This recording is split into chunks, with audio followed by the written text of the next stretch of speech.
Biasa. Tutup mic Tutup habis. mic habis. Assalamualaikum Assalamualaikum warahmatullahi wabarakatuh. Kami daripada daripada kumpulan kumpulan F2E F2E akan akan menganalisis menganalisis cerpen cerpen yang yang bertajuk bertajuk Paku Paku Payung Payung 5 5 Mandarin. Mandarin.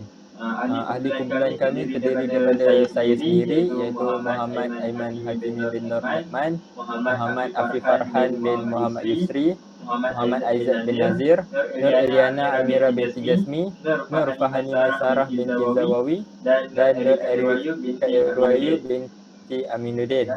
Seterusnya, Seterusnya, berdasarkan berdasarkan analisis yang kami dapat berdasarkan cerita ini daripada aspek pendidikan ialah yang pertama, cerpen ini mengajar kami untuk bersifat adil kepada semua pelajar. Contoh peristiwa yang memberi pengajaran ialah aku yang tidak menyukai Mudin berbanding murid lain, iaitu cikgu yang mengajar di dalam kelas Mudin ini tidak menyukai Mudin berbanding murid-murid yang lain yang terdapat di dalam kelas mereka.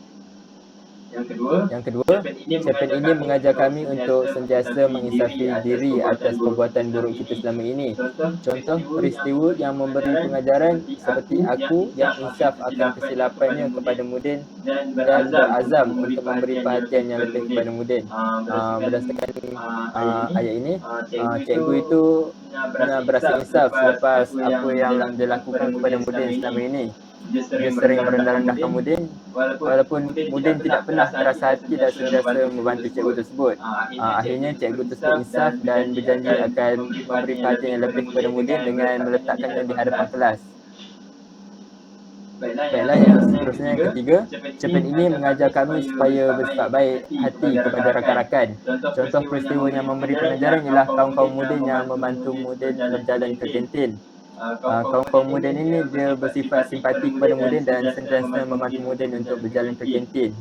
Baiklah, seterusnya saya serahkan kepada Muhammad Afif. Baiklah, berdasarkan analisis lain yang kita boleh dapat daripada petikan adalah aku telah gagal memahami psikologi murid yang masih berada di alam kanak-kanak. Dia tidak menggunakan pendekatan psikologi dalam memahami Mudin. Pendekatan yang digunakan adalah bersifat kekerasan. Jadi, berdasarkan petikan ini, kita dapat mengetahui bahawa sebagai seorang guru, kita perlulah memahami potensi atau keadaan seseorang murid itu supaya kita dapat mendidik mereka dengan lebih mudah dan teratur. Bukan itu saja, kita juga seharusnya mendidik mereka dengan keadaan yang halus dan lembut, bukan dengan cara menggunakan kekerasan. Sekiranya terdapat kesalahan yang dilakukan oleh seorang murid itu, maka tegurlah dengan menggunakan kata-kata yang tegas dan berhemah. Baiklah, seterusnya.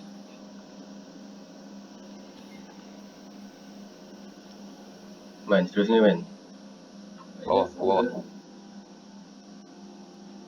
Baiklah, seterusnya. Seorang itu juga haruslah melaksanakan tanggungjawabnya dengan penuh dedikasi.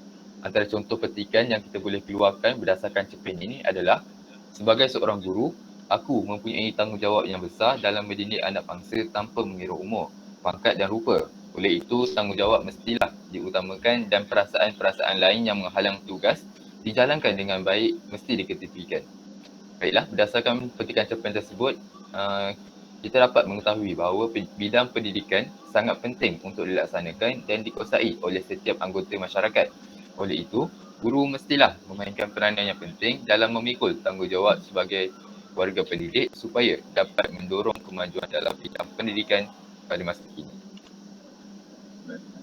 Baiklah, saya akan beri slide kepada Muhammad Aizat. Baiklah, analisis aspek pendidikan seterusnya adalah seseorang guru itu mestilah bersikap adil kepada anak murid dan sentiasa berfikiran positif. Contoh petikannya adalah, dia seorang murid yang aku anggap sebagai sampah yang tidak memberi untung kepada diriku sendiri atau kepada sesiapa di sekolah. Aku cuma pusingan yang menerika siapa dari darjah ini. Berdasarkan petikan cerpen tersebut, sebagai seorang guru, kita seharusnya sentiasa bersikap adil kepada semua murid kita tanpa memilih kasih, serta guru perlulah sentiasa berfikiran positif dengan tidak merendah-rendahkan anak murid mereka. Baiklah, itu sahaja daripada kumpulan kami. Sekian, terima kasih.